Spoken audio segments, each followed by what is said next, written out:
यहाँ पर एक बहुत बेहतरीन कॉन्सेप्ट है, वो बड़े ध्यान सुनना बेटा।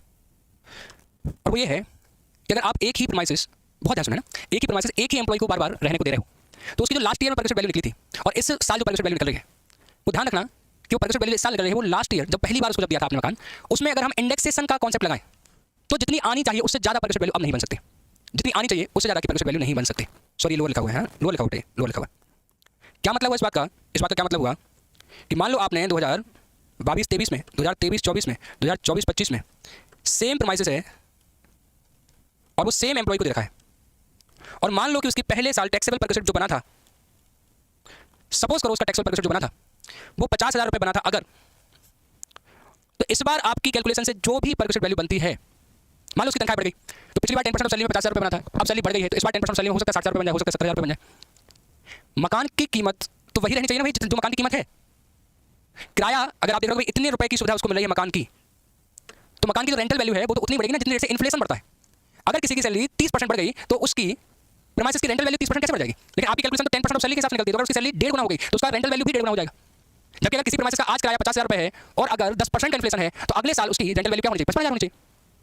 सरकार कह रही है ना कि जो महंगाई बढ़ रही है वो इन्फ्लेशन जो बढ़ रहा है वो इंडेक्सेशन के रेशियो में बढ़ रहा है, कॉस्ट इन्फ्लेशन इंडेक्स, वो कॉस्ट प्राइस इंडेक्स से ही बनाया गया है। तो अगर 22-23 देखना जरा,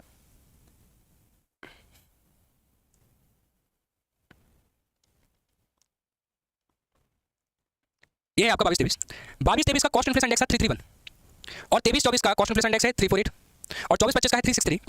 अगर उसको फर्स्ट टाइम मकान दिया गया था वो 22-23 में दिया गया था, उसकी परसेंट वैल्यू जो निकली थी, परसेंट वैल्यू जो उस साल निकली थी वो 50,000 रुपये निकली थी, तो नेक्स्ट ईयर जो परसेंट वैल्यू निकलती है ये पूछा नहीं जाता है, ठीक है, लेकिन समझ अच्छे से। इस साल जो परसेंट वैल्यू निकलेगी वो मैक्सिमम कितनी निकल सकती है? वो निकल सकती है अगर पिछले साल किसी चीज़ की रेंटल वैल्यू 50,000 है और सरकार कह रही है कि इन्फ्लेशन इस रेट से बढ़ रहा है कि जो सामान पहले 331 रुपये का मिलता था वो 348 रुपये का 348 का मिल रहा है, तो फिर मैक्सिमम परसेंट वैल्यू इससे ऊपर तो नहीं जानी चाहिए ना। तो कितनी जानी चाहिए बेटा? तो ये जानी चाहिए आपकी 50,000 इंटू 348 डिवाइड बाई 331, ज़्यादा से ज़्यादा जानी चाहिए यहाँ पर कितनी 52,567। और अगर हम थर्ड ईयर की बात करें तो भी बेस ईयर वही रहेगा, 50,000 रुपये अगर थी तो अब कितनी हो जानी चाहिए? अब इतनी हो जानी चाहिए, इससे ज़्यादा नहीं होना चाहिए। अब मान लो आपकी सैलरी थी यहाँ पर 5 लाख और आपका 10% से परसेंट वैल्यू निकलता था तो 50,000 निकल आया।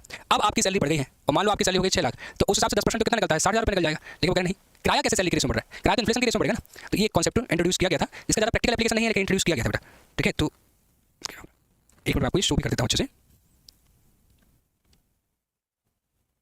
तो ये था हमारा taxable percent value rent accommodation की बेटा। इसमें ये कॉन्सेप्ट है कि value of percent to be restricted to cost inflation index, तो maximum taxable percent value should not exceed कितनी?